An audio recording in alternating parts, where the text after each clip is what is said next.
Oh my goodness, we have some even bigger news. I feel like this is what I'm going to be saying every couple of months now until this film's release. After the release of Naohiro Shintani's Goku design the other day, we have just gotten the first teaser trailer for the upcoming movie from a Bandai Namco event.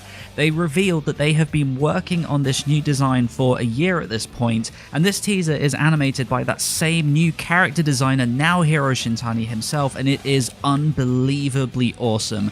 This is why I have been advocating for animation-friendly designs for years. You just cannot do this with any other type of approach. The naturalistic movement as Goku starts to warm up is just the type of thing I love, and I cannot wait to see what other animators do with it.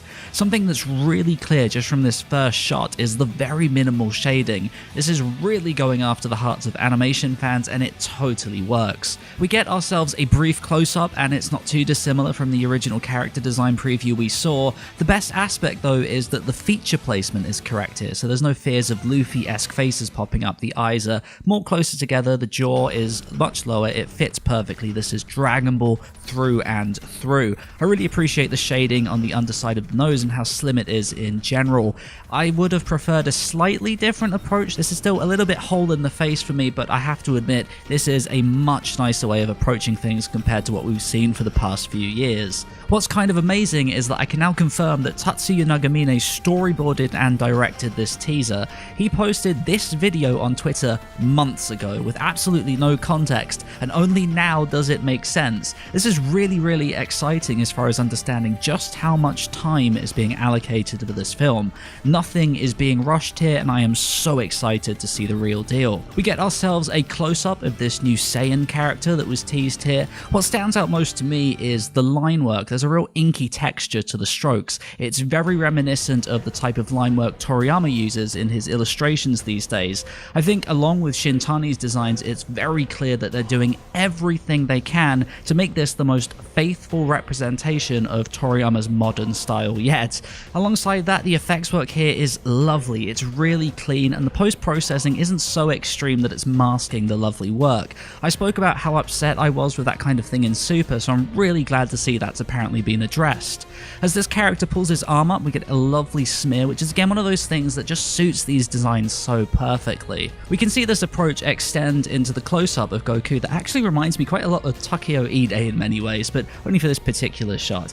As the camera pulls back, you can see the lovely stern expressions that actually feel super old school to me. Again, there are just so many smears here that look really charming. This is just animation heaven through and through, and I'm sure even a layman can tell just how unbelievably smooth and well animated this teaser is.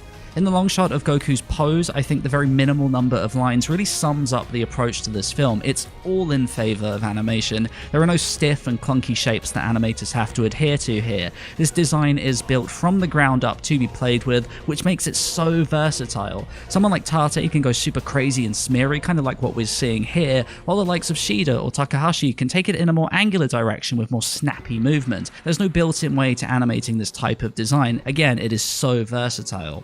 Goku dashing towards the screen looks awesome too, but the way Shintani has abandoned all line work as the Saiyan character charges up their attack is even more impressive. The sheer intensity to these close-ups is so good to see. The intense line work around the eyes in particular really sells the intensity of that character without saying anything, and I think that's so important because I think for many people they were worried that the film might be too light-hearted, etc, but I think this has quelled any fears that simple designs mean light-hearted. Again, this is all about versatility, and I feel like this teaser has really sold that perfectly.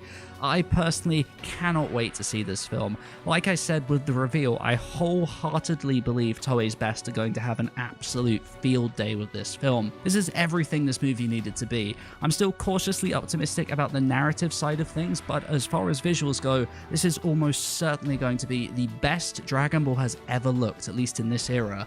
Let me know down below how you feel about this teaser. Has it changed your opinion on the design if you weren't feeling it in the first place? Is this everything you wanted from Dragon Ball, or were you after something else? I think most importantly, Bandai revealed that this film is going to be released worldwide at the same time as Japan, so either way, I think we're all in for one massive global shared experience, and honestly, I cannot wait to talk about it with you guys and cover it in detail over these upcoming months. So thanks for listening. Be sure to rate this video if you're excited, subscribe if you're new for more animation related content, and as always, I will see you next time.